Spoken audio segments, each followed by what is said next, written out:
My name is Berit Trenholm. I'm 37. Last August, I stood in the gravel at an evacuation checkpoint, holding my hands behind me.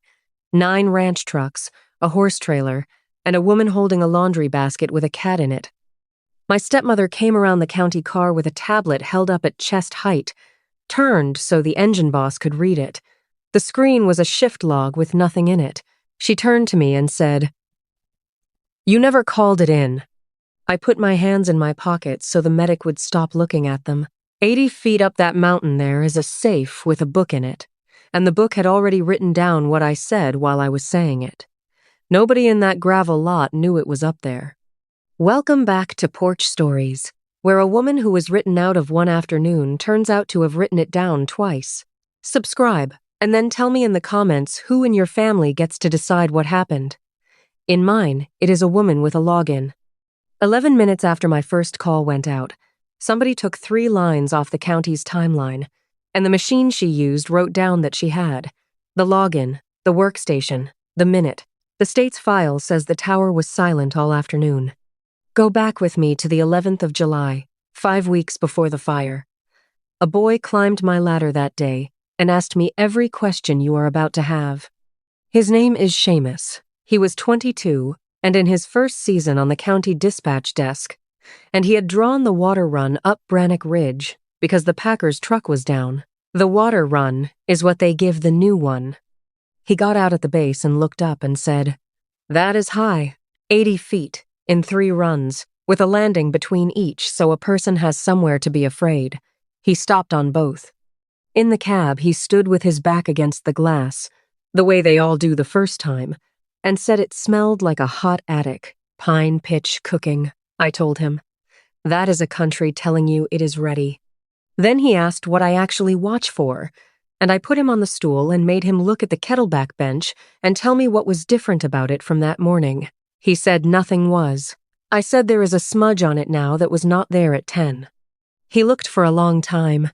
Then he said, "Oh, not flames. Flames are late. By the time you can see a flame from up here, 3 people on a road have already called it in, and I am the last one to know. What I get paid for is the hour before that. There is a round table in the middle of that floor with the whole district under glass and a brass ring around it. When you find your smudge, you swing the sight until the crosshair sits on it, and you read a number off the ring, and that number is a line drawn from me across the country. Somebody on another mountain draws a second line. The fire is where they cross. I shot it in front of him. 301 degrees. Then I pulled the quad out of the map case and walked the line with my thumb until it came down in an old burn where a fire has nothing to eat. And that is why nobody has ever heard of the 11th of July. Then I keyed the mic, and Seamus got to hear what calling one in sounds like from my side. The voice that answered was my stepsister's. "Brannock, go ahead." Then a pause. "Berit, is this going to be like the last one?" The last one had been a slash pile burning on a permit in May, and a slash pile burning on a permit still gets called. I gave her the bearing again, and the fuel, and the drainage. She said, "Copy the way you say it to a caller you have already had enough of." Seamus looked at the radio, and then at the floor. Going down the ladder, he asked me how long I had been up here. 9 seasons on this one, I said. Then he asked whether lookouts get lonely, and then apologized for asking. The map case is canvas, with a brass clasp gone green and Brannock stenciled across the flap in letters somebody painted before I was born. Hold on to it. It is in every room of this story. At the end, I laid it on a table under 4 microphones and quit talking. Now here is the part that decides everything, and no manual taught it to me. I learned it from an 83-year-old woman with a hearing aid and a bad hip who had my job before I was born. My first season with that district, at 21, they sent me up Brannock for 4 days with Enid Southwick, who had the tower then. Enid took Brannock in 1979 and kept it 32 years. Her name is inside the front board of the tower book. The book is a cloth-bound ledger, and it lives in a safe bolted to the floor of the cab. Every lookout who has held that mountain since 1961 wrote her name inside that board on her first morning. Enid's is in 1979. Mine is 4 lines under hers. The book is a duplicate book. Every page is numbered, and under every page there is a second sheet bound in behind it. You write your entries on the top sheet in pencil. Friday, you tear the top sheets out along the perforation. They go down the mountain to the district office in the truck of the district packer, a woman named Greer. The second sheets stay in the book, and the book goes back in the safe. Enid put my hand on the pencil that first morning like she was correcting a grip on a rifle. "Press hard," she said. "You're writing, too." I said something about how there was already a radio and a computer at the desk, which is what you say at 21. She let it go. She just said the thing I have repeated to myself maybe 400 times since. Whatever you write on the top goes down the hill. Whatever the pencil pushes through stays up here in the box. One of those two is yours to keep, and it is not the one they read. Push down, and it writes itself twice. That is all it is. Nothing about it is clever. I want you to have it now, at the start, because a year and a half of my life turned on it. I do not want you sitting there at the good part trying to work out how a pencil is evidence. Here is what my hand does, every hour, on the hour, without me deciding to. Time, weather, wind speed off the little cups on the catwalk rail, visibility, anything I saw. Anything I said on the radio, in the words I said it in. 8 entries in a working day, more on a bad one. 9 seasons of that is somewhere over 5,000 lines in my handwriting. I have never once thought about a single one of them after I wrote it. That is the job, now the family, because they are the same story, and I did not know that either. My father is Berit Trenholm. He was a fire warden on the Cutbank district for 31 years, and he taught me to read smoke off a ridge before I could drive a car. We would sit on the tailgate above the creek in the evening. He would point at a slope and ask me what the smoke was doing. I would say, drifting. He would say, no, look at the top of it, column or drift. Drift is a man burning slash. Column is a fire making its own weather. He drove 9 hours to my first tower with a case of soup and a broom in the bed of the truck. He swept out the cab himself. He would not let me do it. I lost my mother at 16, in March, at the kitchen sink, with no warning anybody knew how to read. 3 years later, my father married Berit Trenholm, who is my stepmother, and who is the woman with the tablet at the checkpoint. Berit Trenholm came into the district office in 1986 as a clerk typist, and she is still there, except that now the office is not the district's. 15 years ago, the state put the dispatch center out to contract. The company that won it kept the same building, the same desks, and most of the same women. It gave them new titles. Marva's title is Records Manager. What it means is this. Everything the county desk types into its system, every call, every incident, every timeline sits inside a database. Marva is the person who can reach into that database and fix it when it is wrong. She is extremely good at her work. Say that part early, because her being good at it is the entire problem. Her daughter Eleonora is 34 and has worked the dispatch console for 6 years. Eleonora is the one who takes the radio call and types the line. Her mother is the one who can change the line after it is typed. If you drew that on a napkin, you would see it in about 4 seconds. I lived inside it for 19 years without drawing it once. I was 19 the first time I saw her do it, and I could not read what was in front of me. I was on an engine crew that summer. We had a bad night on a lightning start above Wend Creek. I turned in a timesheet with 14 hours on it. The check came short. I went into the office. Marva had my sheet in a folder, open on the desk. There was a line through my 14 and a 9 written over the top of it in her hand, neat as a printed thing. I said those were my hours. She capped her pen and looked at me with real kindness, which is the part people never believe. Whoever writes it last is the one who was there, she said. My father laughed, not at me. He laughed the way a man laughs when 2 women he loves are being funny at each other. And he said, Marva, give the kid her hours. Marva gave me my hours. It was $500. Everybody at that table thought the story had ended. For 9 seasons after that, the contractor's office typed up my weekly sheets for me. That was a service. They did it for all the towers. My handwriting came down the hill on Friday. Somebody in that building typed it into the system on Monday. By Tuesday, there was a clean record of my week that I never read, because who reads their own week? Let me put my own part in this plainly. I did not get robbed by a stranger. I handed a woman my afternoons for 9 years, one Friday at a time. I thanked her office for the favor. I never once opened the file that came out the other end. Every machine that ever ate somebody had a person standing beside it who kept the hinges oiled and thought she was being helpful. Now let me show you what is under that mountain, because it is not scenery, and it becomes the whole argument later. The face of Brannock drops off north into a drainage. Down at the bottom runs a gravel road called the Cutbank Spur. It runs 4.5 miles up from the highway and stops at a turnaround with a cattle guard. 11 places on that road. 3 of them run cattle. 2 are summer places that sit empty. The rest are people who have lived on that spur their entire lives in houses their grandfathers put up. The last house before the turnaround is Enid Southwick's. She bought it the year she left the tower. After 32 seasons, she could not stand to be anywhere she could not see the mountain from. From her kitchen window, the tower catches the last light like a struck match. Enid is 83. She has a bad hip, a Ford with a bench seat, and a chest freezer full of huckleberries she picks herself. On the spur, she is 4th from the top. That means when a fire comes off that face, she is one of the last 3 houses the deputies get to. Every June I drove down there before I went up. She made coffee that could hold a spoon upright. Then she asked me the same 2 questions in the same order. Is the glass clean? Did you sign the board? Then she would say, go on, get up there, and I would.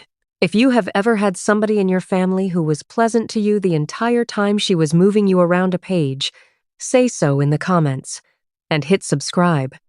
What is coming is a hearing room with 4 microphones and a document camera in it. I want you here when the clerk gets to page 141. Smoke moves. A written minute does not. That is a thing, Enid says. I did not understand it as a sentence about people until last August. The 15th of August was the 9th day over 95 degrees. The grass on the south face had gone the color of a paper bag in July and had spent the month since then getting lighter. The grass and the needles had no water left in them worth measuring, which is the number you stop making jokes about. That morning I wrote the humidity in the book. Then I sat and looked at the number for a second, which I do not usually do. There is a thing that happens to the light before a wind event. It goes flat and slightly brown, like somebody put a nylon stocking over the whole country. It did that at about 1 in the afternoon. At 2:14 I saw it. Not flames, a thread. One gray line standing up off the west face of Brannock, under the bare rock. In a stand of lodgepole grown in so thick you cannot walk through it, with no road within 2 miles. It was the width of a pencil held at arm's length, and it was going straight up. That meant it had not caught the wind yet. That meant I had a little time. I got the crosshair on it and read the ring, 264 degrees. I put my thumb on the map under the glass and walked the line out to where it crossed the Kettleback drainage. I knew that ground. I had walked it. There is no way in there for an engine. It is a helicopter and a hand crew and 40 minutes of somebody's life. If you get it in the first hour, you get it. If you do not get it in the first hour, you get a week. I keyed the mic. Cutbank, Brannock, smoke report. Nothing. I want to slow down here.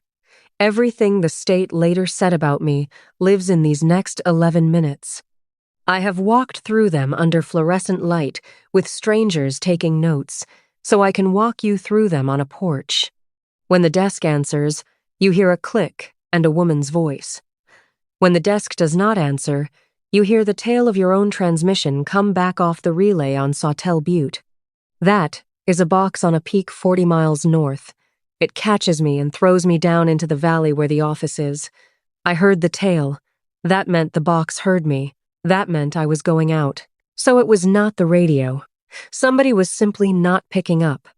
I gave it a beat, and I called again with everything in it. Cutbank, Brannock, smoke, 264 degrees, kettleback face, under the bare rock, going up clean. It is in dead lodgepole, recommend air. Nothing. 219. And here is what my hand did while my mouth was doing that, without one thought from me about it. Enid Southwick put her palm down over my writing hand 16 years ago and told me to press. My hand wrote it in the book. Time, bearing, fuel, what I said. I wrote it the way you write a check in a hurry, hard enough to feel the grain of the table through the paper. 2:23, third call. By then the thread had a lean on it. It had gone from gray to that dirty tan that means it has found something it likes. Cutbank, Brannock, third call. I have a running fire on the kettleback face and there are people on the Cutbank spur. And then the mountain did what mountains do in August, and it stopped being a thing I was watching and became a thing that was happening. It came up the face in a chimney of its own making. You can hear it before it is loud. A sound like a freight train 2 valleys over, but with a texture to it, a kind of tearing. The column stood up. It went black at the bottom and white at the top, and leaned east over the ridge. I watched a spot fire land a 1/4 mile out ahead of the main body, in front of everything, on my side. It took 11 minutes, 2:14 to 2:25. A fire that was a pencil line at 2:14 was standing on the ridge with its hat on at 2:25. I was in a glass box on that ridge. There was one road down. I put the book in the safe. I want you to know that I did that. There was no thinking in it, and there was nothing clever in it. I did it because the book goes in the safe.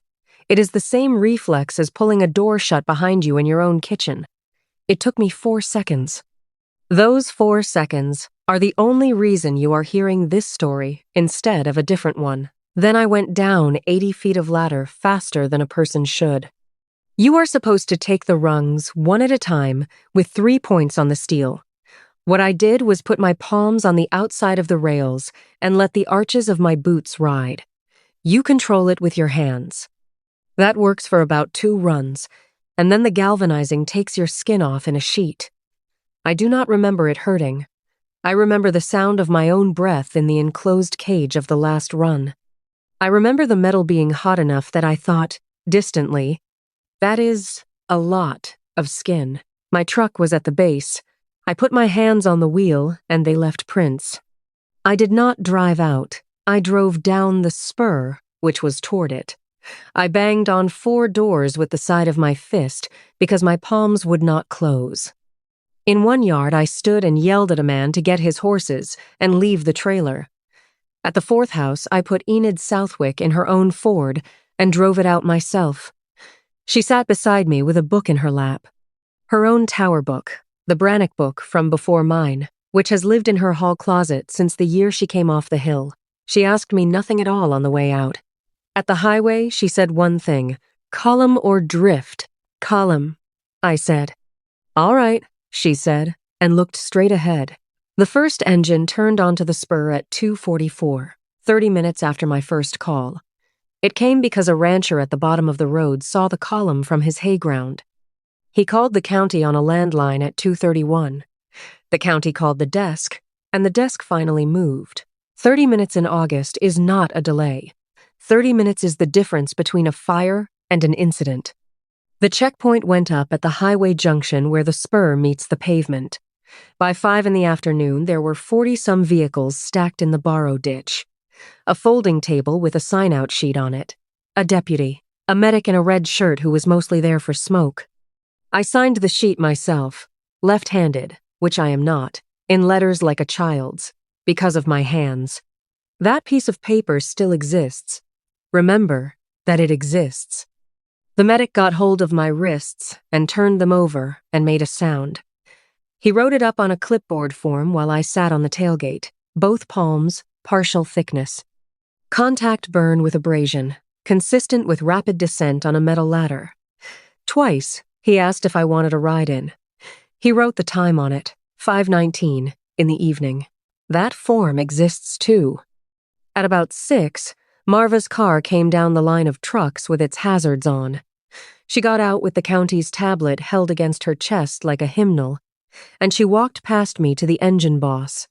He was a man off the state's crew with a sunburn line across his forehead and nothing left in him. She turned the screen around so he could see it. The shift log for the Brannock Tower, that afternoon, was empty. Not thin, empty. From 12 o'clock until the end of the day, there was nothing under my name at all. It looked the way a page in a ledger looks in a store that never opened. The engine boss looked at it. Then he looked up at me. It was not an unkind look, and that was somehow the worst thing that happened to me that day. "You never called it in," Marva said. I did not say anything, because you cannot argue with a blank space. I put my hands in my pockets. My father arrived at 7. He had heard it on a scanner in his kitchen. He came across that gravel at 71 years old, at a speed I have not seen out of him since my mother. He took hold of my forearms, because you cannot hold a person's hands when they look like that, he said. "Tell me you got out clean." Then Marva came and stood beside him and said the second thing. She said this one gently, to both of us, as though she were putting a blanket over a chair. Smoke confuses people. The system does not. My father did not answer her. He looked at the ridge. The fire ran for 6 days. It took 4,100 acres, a hay barn, and 2 outbuildings, and a stand of timber on the kettleback bench that the state owns and had already sold that was going to be cut in the fall.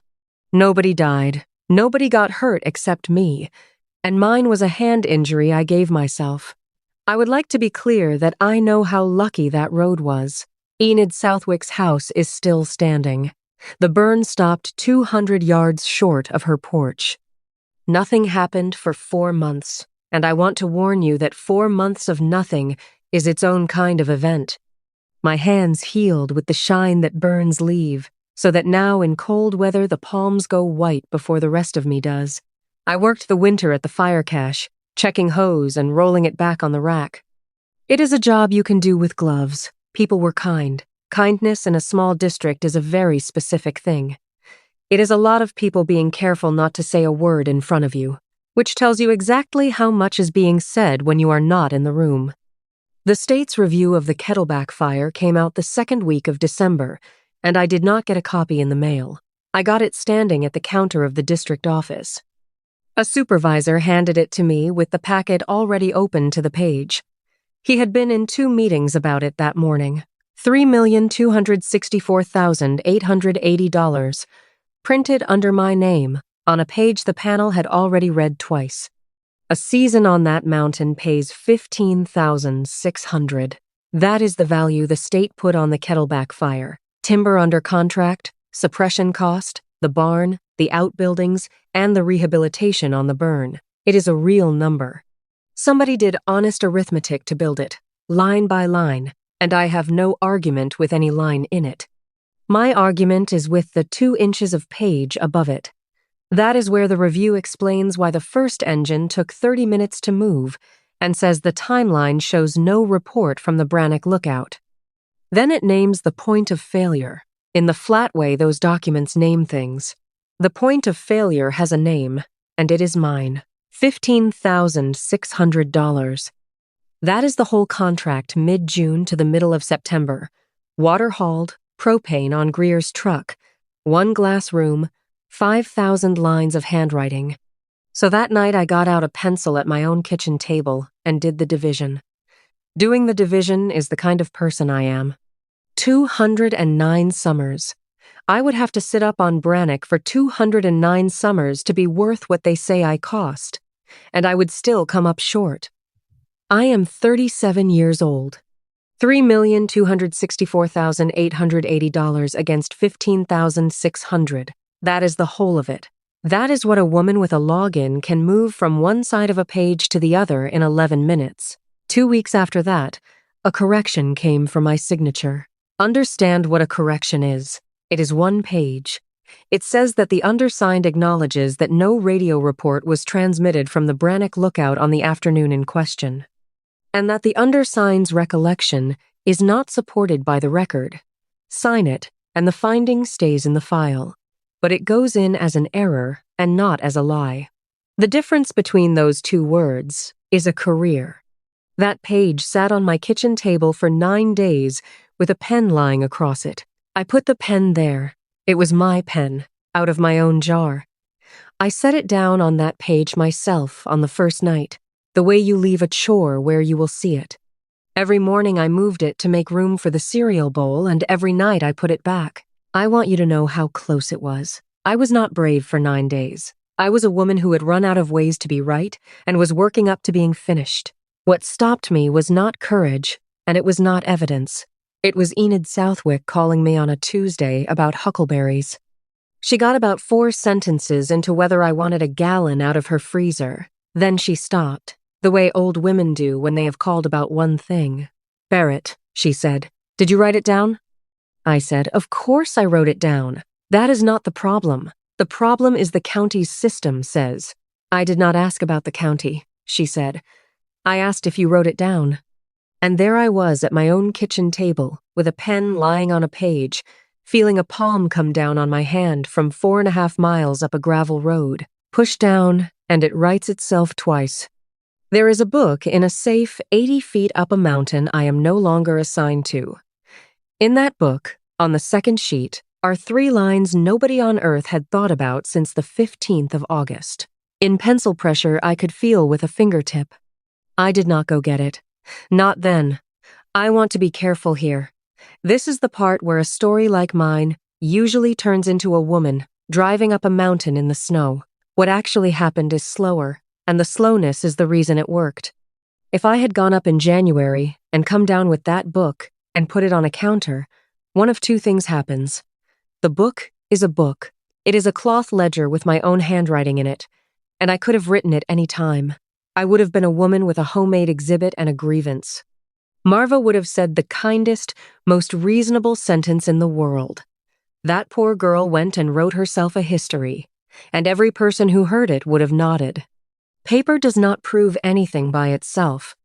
Paper proves things by being where it is supposed to be, in the order it is supposed to be in, next to other paper that came from somebody who has no reason to help you. So I did the slow thing. I put the correction in a drawer unsigned, and I got out the map case. It had been hanging on a nail in my mudroom since August. The summer's quad maps were still in it, and half a roll of flagging in the bottom. I dumped the flagging out. From that week until the 1st of May, every piece of paper in this story lived inside that canvas case.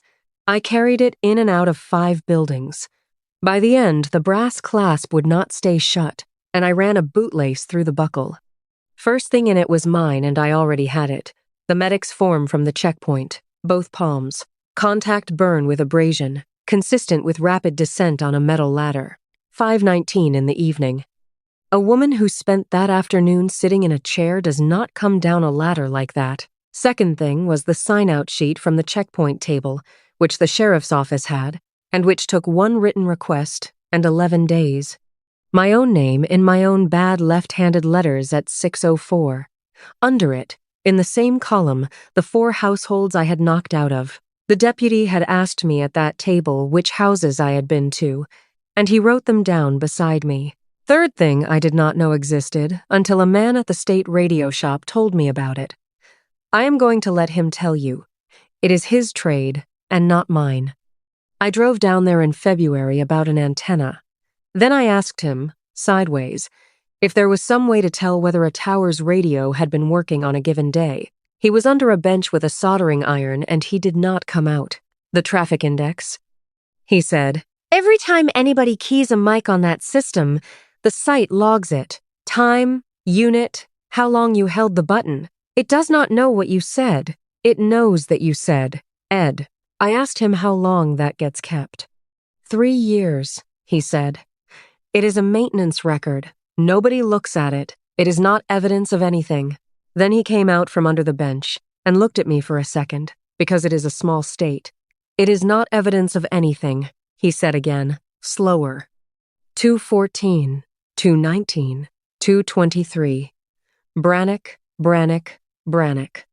Beside each one, how long I held the button down, and the third, is the longest of the three. I got that on a plain sheet of paper with a state seal on the top of it. Then I sat in the parking lot of that radio shop with both hands flat on the steering wheel.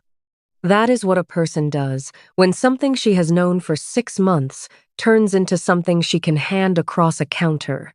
Fourth thing was the engine crew's paper timesheets, and those are ugly, and I love them. When a crew rolls, somebody writes the roll time on a paper sheet on a clipboard on the dash. The tablets do not work in the canyon. First engine, 244, not the system's number. A man's handwriting on a board. That is 4 pieces of paper in a canvas case. Each came out of a different building. Not one of them came from anybody who had ever heard of me. And now I want to give my stepmother the part of this that she has coming. I have been telling you about her for half an hour. I have not yet told you the truth about where she learned it. Marva was 24 years old in that office in 1986, and she was a typist. In 1991, a burn permit went missing out of a file. 4 men had access to that file, and 1 woman. There was a slash pile that got lit on a permit nobody could produce. A hayfield went. Somebody had to have lost the paperwork. My father told me this on a Sunday, and it cost him something to tell it, because he had been a warden on that district that year, and he had signed nothing and said nothing. She was written up for a thing a room full of men decided a typist had done. It followed her for 14 years. Every time she went up for anything, it was in there first, ahead of her. That is real. I am not going to pretend it is not, and I would ask you not to either. But somebody took a pen to Berit Trenholm once, so she knew exactly what it does to a woman when the paper says a thing she cannot get out from under. She knew it better than any other person in that building. She knew the weight of it in her hands. She knew what it costs, in years, because she paid it. And she picked the pen up anyway, and she aimed it, and she waited 11 minutes until the smoke was big enough to cover the sound. Smoke moves. A written minute does not. In March, I filed a written objection with the state board and asked that the finding be reviewed, which put me in a basement annex in Boise, across a table from the state's records custodian, a woman named Thomasina Stanhope. She has had that job for 22 years. She is a small, upright woman in a cardigan the color of oatmeal, and she has a thing she does. Before she says anything, she takes whatever is in front of her and squares it up against the edge of the table with 2 fingers. Every time. Then she talks. I put my 4 pieces of paper on her table. Then I asked her, in the voice of a person who has practiced in a truck, whether any of it mattered against a computer. She squared the stack. An export is a copy of a copy, she said. The certified record is the bound book, and a deletion in that system files its own receipt. I asked her what a receipt looks like. You ask for it in writing, she said. Nobody ever has. I requested the housekeeping list in writing on the 29th of March. It took 31 days. It came on 11 sheets of paper, mostly gibberish password resets, and a printer that kept going offline. 3 lines on sheet 7. 3 is the whole afternoon. A lookout's shift log holds nothing but what she called in, and I called in 3 times, so taking 3 lines empties the day. 2:25 in the afternoon, the 15th of August. 1 login. 1 workstation, the one in the records office, not the console. 3 entries removed from the Kettleback incident timeline in the same minute. The login was hers. It took the fire 11 minutes to walk up that face and stand on the ridge. It took her the same 11 minutes to take my afternoon off the county's page. 2:14 to 2:25, both of them. Now, here is where this story stopped being about me. Come out on a gravel road with me for a minute. In April, the district put out its draft operating plan for the season, which is a public document that 4 people read. On page 9, under detection, the Brannock Ridge lookout position was funded through July and left blank for August. Under it, a note recommending evaluation of remote camera detection for the Kettleback and Cutbank drainages. Read that in English. There is no woman on that mountain in August. There is a camera on a pole. There is a screen in a building. And there is a person at that screen who is watching 9 other screens. And the reason given, in the paragraph above it, is the initial attack delay on the Kettleback fire and the loss associated with it. $3,264,880. Doing a second job now. It came into the world as an accusation against a person, and 4 months later, it had grown up into a budget argument. The line they are cutting costs $15,600 a season. August is the month. Every fire I have ever called on that mountain that mattered, I called in August. There are 11 places on the Cutbank Spur. Enid Southwick's house is 4th from the top. She is 83. Bad hip and a chest freezer full of huckleberries. She got out last August because a woman on a mountain saw a pencil line of smoke at 2:14 and drove down the wrong way. Nobody is going to be on that mountain in August because of a line in a report that says I was not there. I did not sleep that night, and I do not mean that as a figure of speech. I sat up in a kitchen chair with the operating plan on my knee until the window went gray. If you have ever watched a lie about you turn into a policy about somebody else, hit subscribe. We are 8 weeks out from a room in Boise with a document camera in it and an 83-year-old woman in the second row. And there is one thing left in this story that I had in my hand and did not use. Here it is. In May, the state sent me the rest of my records request, and in it was the dispatch console audio. They keep it 30 days as a rule, and longer on a reviewed incident. This one was reviewed, so there it was, an audio file on a disc in a paper sleeve. I listened to it in my truck with the doors shut. A console recorder does not tape a room. It tapes what somebody keys. So across those 11 minutes, the only thing on it is me. 3 times my voice arrives thin and far off out of a speaker, saying Cutbank, Brannock. Nothing answers it, and the tape goes quiet again, and that quiet is 11 minutes long. Listening to your own voice being ignored is a different animal than remembering it. Then a mic opens, and with it comes the room behind it, a printer, a chair, somebody 2 desks over, laughing at something, and Eleanora's voice, in a completely ordinary voice, saying, "Oh, what is that?" Later, another mic opens, and Marva is in that room, saying to somebody, calmly, "Get me the timeline up." And then you hear the third voice. The third voice is the boy who climbed my ladder on the 11th of July and apologized for asking whether I got lonely. On that recording, you can hear a 22-year-old say, "Yes, ma'am," and you can hear him keep saying it. That disc would have ended it in 140 seconds. Not the finding the whole thing. It would have put a room full of people on their feet. It would have moved this from a records question to something with a different kind of word attached to it. I sat in my truck with it in my hand and let myself want it. I will not lie to you about that. I wanted it the way a person wants the last sentence of an argument she lost 16 years ago. Playing that tape ends a 22-year-old's first season for obeying the person above him. That is what I said in a parked truck, to nobody, with the doors already shut. And then I put the disc back in the paper sleeve. I put the sleeve in the map case behind the maps. That is where it stayed, and where it is now. Here is what it cost me, because I do not want you to think that was free. Without that recording, I can prove 3 entries were removed. I cannot prove why. A deletion is a fact. An intention is a story. The difference between those two is exactly the size of the word that would have made this a criminal matter instead of a paperwork one. I knew that in the truck. I chose the smaller ending. What I believe is not complicated, and I will say it once. Her daughter walked away from a desk, and a mountain burned while the desk was empty, and she moved the empty part onto me because I was the one in the family she could afford to spend. I cannot prove that sentence. I can prove she deleted it. I told Greer about it a week later, over the hood of her truck in the yard of the fire cache. I had to tell somebody.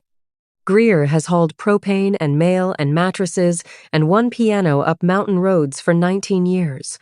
Her right shoulder is shot, and her laugh sounds like a dropped chain. She did not ask me what happened. She did not ask me if I was sure. She wiped her hands on her jeans and she said this, "Don't tell me the story. Tell me what needs carrying." I said I needed to get up to Brannock before the hearing and the road was still gated. "Gates got a lock," she said. Lock's got keys. I'll be at your place at 5. By then, that sentence was loose in the county. You never called it in. 5 words. It travels like a grass fire, low and fast and under things.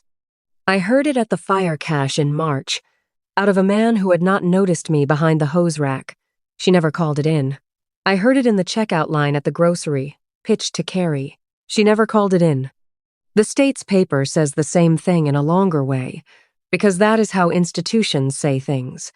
The timeline shows no report from the Brannock lookout. Same sentence, better shoes. And $3,264,880 is what gives 5 words a job. The last thing that happened before the mountain happened at my father's kitchen table, and it is the part of this I have the least to say about. He asked me over on a Sunday. He made coffee. He had my correction on the table, his own copy, which he had gotten from somewhere, and I did not ask where. He had it turned around to face me, and he had put a pen on it. I looked at that pen a while. I had done the same thing to myself in December. My father is 71. He taught me column and drift on a tailgate above a creek. He drove 9 hours with a broom. He rolled his shirt cuff down and buttoned it, indoors, at his own table. That is what he does when a thing has already been decided somewhere else. Sign their correction, Berit, he said. You have 4 seasons left to your pension. I said, Dad, they wrote that I sat up there and watched it burn. And his mouth did a thing I had seen exactly twice before. Both times at the hospital when my mother was in it. He said everybody knows I did not do that. He said a file is just a file. He said nobody in this county thinks less of me. Everybody knows. That is the sentence. Everybody knows is a thing people say to you when they have decided to let the paper win and would like you to be gracious about it. I told him I loved him. I put my coffee in the sink and I left. He did not follow me out. Out in his driveway, I sat a minute with the engine off, looking up at the ridge, which is visible from his house, too. The state's file says the tower was silent all afternoon. Greer was in my driveway at 4:50 with the heater going and 2 thermoses. The gate on the Brannock Road still had the winter lock on it. She had the key on a ring with about 40 other keys. In 19 years of hauling, you accumulate every key on a district. The road above the switchbacks still had drifts in the shade, and we walked the last 1.25 miles.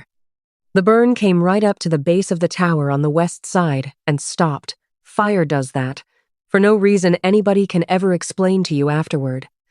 Black to the ladder rails on one side, green grass on the other.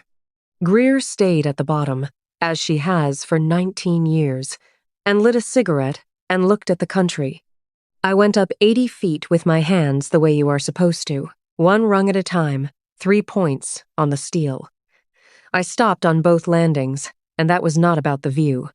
The cab had wintered fine, shutters up, glass dusty, mouse sign in the corner by the propane fridge.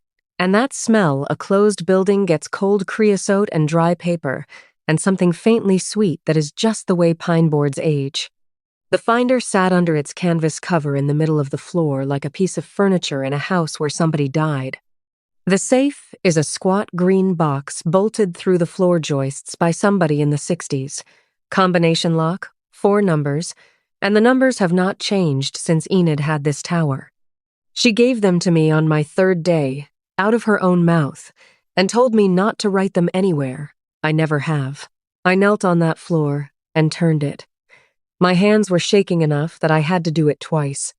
Inside, there is a district radio manual from the 80s, a tin of pencils, and the book. Cloth board, worn gray at the corners, about the size of a family Bible, and about that heavy. I sat back on the floor with my legs out in front of me like a kid. I opened the front board first, because that is what you do. And there were the names. 1961, at the top in fountain pen. Down through the 60s and 70s in different hands, some careful and some not. Enid Southwick, 1979, in a big looping script with a hard cross on the T. 3 names under her, then mine, in ballpoint, from a morning 9 years ago. A woman I had known for 3 days had told me to sign the board before I did anything else, and beside my name, in a felt pen, in handwriting that is not mine, an end year. That is a thing lookouts do for each other. When a woman comes off a mountain for the last time, you put her closing year beside her name. It makes the board read like a wall in a church. Somebody from the district had gone up there in the winter with a key and closed me out. I do not know who, and I have never asked.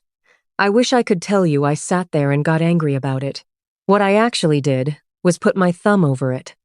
Then I turned to page 141. The top sheet was gone, torn out on the perforation, the way it is supposed to be. Gone down the hill in Greer's truck on a Friday and typed up by somebody in a building. And whatever happened to it after that, underneath it, the second sheet. Blank white paper with nothing printed on it, and 3 lines of writing standing up out of it in pencil gray. 214, 26, 4 degrees. Kettleback face, under bare rock, gray, vertical, dead lodgepole, called Cut Bank. 219, same, recommend air. No answer, no click. Tail returned. 223, running, spot ahead. People on the spur. No answer. I put my fingers on it. That part I have never once explained well to anybody who was not there. It is not printing, and it is not ink. It is a groove. My own hand, in August, pressing hard because an old woman told me to when I was 21. It had pushed those letters down into a sheet of paper I would not see again for 9 months. I turned the page over and ran my thumb across the back of it, and I could read it from behind with my eyes shut. The letters stand up on the reverse, the way stitching does on the inside of a coat. I sat on that floor for a while. I will not make a speech about it. Then I put the book in the map case. It is exactly the size of it, because both of those things were made for that mountain by people who never met. I buckled the bootlace through the clasp and went down the ladder holding the rail with one hand. Greer looked at the case and then at my face, and she did not ask. "Well," she said, "let's get it off the hill." The hearing was the 11th of June, at 9 in the morning, in the annex behind the State Forestry Office in Boise, and the room is exactly as unimpressive as I am telling you. A long table with 4 microphones on gooseneck stands, 3 panel members and a chair, a document camera on a cart, that is, a camera on an arm over a lit white square. Whatever you lay under it comes up on the wall for everybody. A district map of the Cut Bank on an easel. 4 rows of folding chairs. Enid Southwick sat in a navy coat on the aisle end of the second bench. Her book was on her knees, with both hands on top of it. She had gotten a ride down with her nephew and had been in the building since 8:15. She had told him to go get a coffee and not to hover. My father was there, 3 rows back, on the aisle. He had put on a tie. Marva sat at my table, down at the other end of it, with a laptop and a bound copy of the export. Eleonora was not there. Marva said good morning to me, and I said good morning back. I want you to understand that we meant it, both of us, in the way people in a small county mean it. The chair read the finding into the record. He read the paragraph about the 30 minutes, and he read the number. $3,264,880, out loud, in a room with a carpet. Nobody in that room had divided it by 15,600. I had. Then he asked whether the objecting party had anything to submit. I stood up, took 8 steps, and set the map case down on the clerk's table. I unbuckled the bootlace. I took out the book and laid it open at page 141. I took out 4 sheets of paper and set them beside it, squared up. I had been watching the records woman do that with her fingers for 2 months, and it turns out you catch it. And then I spoke, once, in that whole room, and it came to 9 words. I would like the clerk to read it, not me. The chair asked why. I said because the accusation is mine. Anything I read out loud in this room is me telling you what I remember. And I did not come here to be believed. I came here to be checked. Emmeline Sutcliffe is the hearing clerk, and has been for a long time. Her reading voice is the voice of a woman going down a grocery list. That is the finest quality a person in that chair can have. She put the book under the document camera, and it came up 8 feet wide on the wall. Page 141, she said. Second sheet, entries in pencil. And then she read my afternoon into the record of the state of Idaho, minute by minute, in that flat grocery list voice. And there is no sound in the world like a stranger reading your handwriting to a room. 214, 264 degrees, kettleback face, under bare rock. Gray, vertical, dead lodgepole. Called cut bank. Somebody in the folding chairs made a noise. 219, same. Recommend air. No answer. No click. Tail returned. The panel member on the left had taken his glasses off. 223, running. Spot ahead. People on the spur. No answer. Then the records woman, Thomasina Stanhope, was sworn, and squared the export against the edge of the table with 2 fingers, and said the thing I had not heard anybody say in 16 years in that trade. Under this district's own operating plan, a lookout's observations are certified by the lookout of record, not by the desk. She put 2 fingers on the export. Nobody has certified this. Nobody could have. The woman who signs for those minutes is sitting at that table. The chair made her repeat it. I want you to know that I heard it for the first time in that room, at the same second the panel did.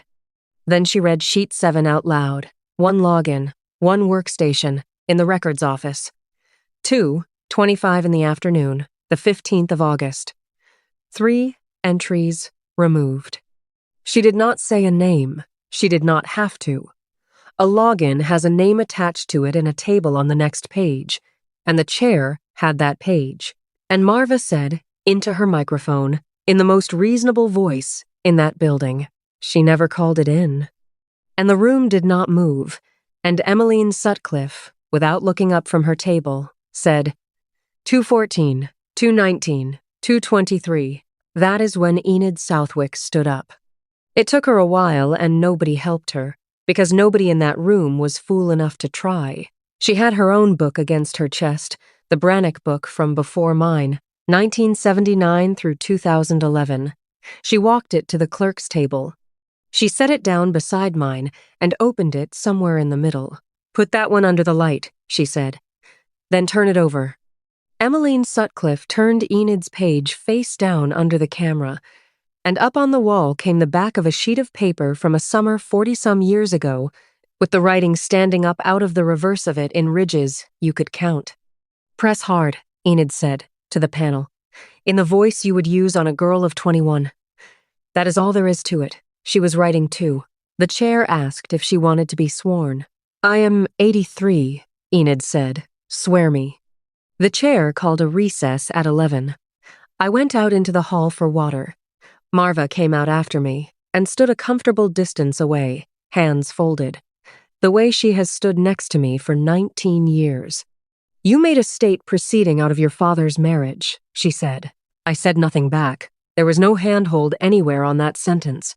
It is a sentence built the way a snare is built, out of one true thing bent into a loop. My father is married to her. This was a state proceeding, and I have learned that you do not get out of a snare by pulling. I got my water, and I went back in. That sentence had legs, though, and I want you to watch it walk, because this is the part that lasts longer than the ruling. My cousin's wife sent it to me in a message that night, with a heart at the end of it, which is a thing people do now. She said she just hated to see the family dragged into a state proceeding. 2 days later, a woman at the feed store said she heard there had been a proceeding. Then she asked, in the friendliest way in the world, whether it was really necessary to take family business to Boise. And in July, my father said his own version of it on the phone. He said, we could have handled it in the district. 3 people carrying 1 sentence, and not a single one of them had been on that mountain. The 3rd one had my father's voice in it. Nobody rebutted that sentence in the hall, including me, and it is still out there, and it will outlive the finding. That is the work those sentences do. They are not arguments. They are a way of changing what the thing was about after it is over. The panel's determination came out on the 27th of June, and I read it standing up at my own counter. The finding of a failure of detection at the Brannock Ridge lookout is struck. $3,264,880 remains in the record of the fire because it is a true number and it belongs to the fire. It is simply no longer attached to a person. The fire cost that. The delay cost 30 minutes. Neither is a woman's name. The certified record of a lookout's observations, the determination says, is the bound duplicate log at the lookout of record, certified by the lookout of record. That sentence went into the district's operating plan in August, and it is in this year's plan too, on page 9, 4 lines. The safes on all 6 towers on that forest were inventoried in the fall. The man with the clipboard had to be shown how to work a combination lock. The deletion was referred. The state sent sheet 7 to the contractor's compliance office. It sent a copy of the whole thing to the office that buys the contract. That is the one that mattered. Nobody was arrested. I never asked for that. I have said that sentence to 4 different people who wanted this to be a bigger story than it is. Marva's records authority was suspended in July. She still went to that building every day. She could no longer reach into the things she had spent 38 years learning. That January, the one after the hearing, the dispatch contract went out to rebid, and the records piece of it came back in-house to the state. There was no position for a records manager at a company that no longer kept the records. She was 66. There was no severance because there was no layoff, only a contract that ended on a Friday. She does scheduling now at a clinic 2 counties over, 3 days a week. I did not find that out to enjoy it. My father mentioned it on the phone, in the same breath as the weather. Eleonora still works that console, and now she works it with somebody beside her. The corrective action list that came out with the determination requires 2 people on the desk through an initial attack, and that is a public page anybody can pull. She will retire off that chair one day. She has said nothing to me since the 15th of August. I do not expect her to, and I am not owed it. Nobody has apologized to me. Not one person, not once. If that is the part you have been waiting for, stop waiting. It does not come. My father calls on Sundays. We talk about weather and his knee, and whether the huckleberries are early. He has never said the thing, and I have never asked him to. We have a real relationship inside the shape of that. It is smaller than the one we had, and it is at least the true size. Seamus finished his season. He is on his 3rd one now, and he is good at it. He does not know what is in a paper sleeve and a canvas case in my mudroom, and he is not going to. In June, Greer picked me up at 4:50 with the heater going and 2 thermoses, the way she does. Enid Southwick was in the middle of the bench seat in her navy coat, with a paper sack of muffins on her lap. She wanted to ride as far as the 2nd switchback and look up at the glass from underneath. We stopped there and drank coffee out of the thermos cups. Enid said the tower needed washing. She said she could see it from her kitchen and that it looked like a dirty window on the whole county. Then she asked me her 2 questions, in order. Is the glass clean? Did you sign the board? I climbed up that morning and opened the front board. I signed it again, on the next open line, in ballpoint. 4 lines under a woman who took that mountain in 1979. I left the end year in the felt pen alone. Somebody wrote it. It happened. You do not fix a record by scratching things out of it. You fix a record by writing the next true line under the last one. Then I got the tin of pencils out of the safe and wrote the first entry of the season, 0640. Clear, wind calm, nothing yet. I press hard. I have never once, in 10 seasons, pressed hard for a reason. I press hard because a woman put her palm on the back of my hand when I was 21 and told me I was writing too. Now I do it the way other people say, grace. Smoke moves. A written minute does not. That's my story. 1 canvas map case. 3 pencil lines on the 2nd sheet of page 141, and a number I would have needed 209 summers to earn. It sat under my name until a clerk with a grocery list voice read out what my own hand wrote in August. Here's what I would like you to do tonight, and it will take you less time than this story took. Think about what you make in a day that leaves a copy behind. A duplicate book, a field notebook, a carbon under a work order, the photograph you take of the form before you hand it in. Then answer one question out loud. Could you put your hand on your copy right now, tonight, without asking permission from anybody? If the answer is no, that is not a filing problem. That is somebody else holding the only version of your life that anybody is ever going to read. And it will be fine right up until the afternoon it is not. Share this with the woman whose report was rewritten by somebody who was not there. Then put it in the comments. What do you write down that nobody has ever once asked to see? I read them. I am usually reading them at 6 in the morning with a thermos, which is a thing I can say now. And hit subscribe, because there are more of us up here than you would think. My name is back inside the front board. The tower still has no lookout assigned for August. That's all of it. Thank you for sitting with me on the porch tonight. I'll see you in the next one.